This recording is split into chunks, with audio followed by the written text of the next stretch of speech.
यूसुफ अलैहिस्सलाम के जमाने में मिस्र का बादशाह फिरौन था। फिरौन एक लक़ब है, जैसे कैसर, किसरा और नज्जाशी लक़ब हैं। मुल्क हबशा के हर बादशाह को नज्जाशी कहते हैं। मुल्क रूम और कुस्तुनतुनिया के हर फरमारवा को कैसर कहते हैं। मुल्क फारिस के हर बादशाह को किसरा कहा जाता था। इसी तरह जो भी मुल्क मिस्र का बादशाह बनता था फिरौन कहलाता था। और ये सब उस जमाने की बातें हैं। यूसुफ अलैहिस्सलाम के जमाने में उस फिरौन का नाम अय्यान बिन वईद था। उसके अहद में यूसुफ अलैहिस्सलाम साहिब इख्तियार हो गए। ये आपका बहुत एहतराम करता था। अच्छी तरह जानता था कि यूसुफ अलैहिस्सलाम उसके दीन पर नहीं है। इसके बावजूद वो आप पर एतबार करता था।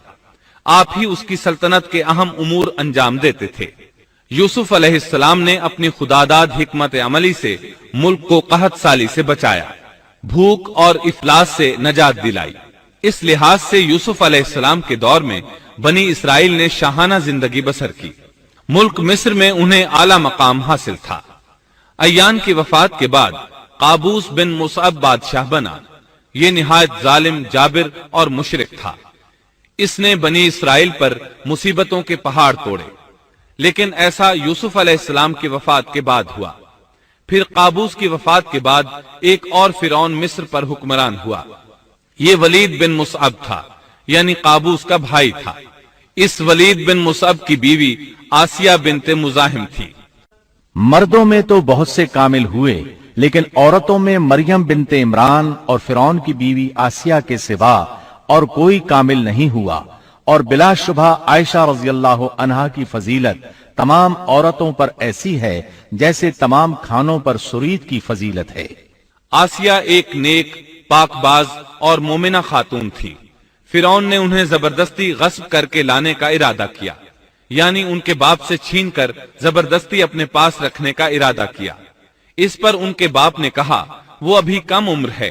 फिरौन बोला, नहीं, वो कम उम्र नहीं है। तू इसका निकाह हक महर के एवज मेरे साथ कर दे। अब आसिया का बाप उनके पास आया और फिरौन के इरादे से उन्हें बाखबर किया। उन्होंने कहा, मैं एक काफिर से किस तरह शादी कर सकती हूँ। इस पर फिरौन ने पूरे खानदान को हलाक करने की धमकी दी। आखिरकार सैयदा आसिया ने अपने खानदान को बचाने के लिए उससे निकाह कर लिया, लेकिन उससे हक महर लेना पसंद न किया। इस तरह सैयदा आसिया ने दिल से बुरा जानते हुए फिरौन के साथ जिंदगी बसर की। उसके घर पहुंचकर वो उस जैसी काफिरा नहीं बनी, बल्कि पक्की मोमिना रही।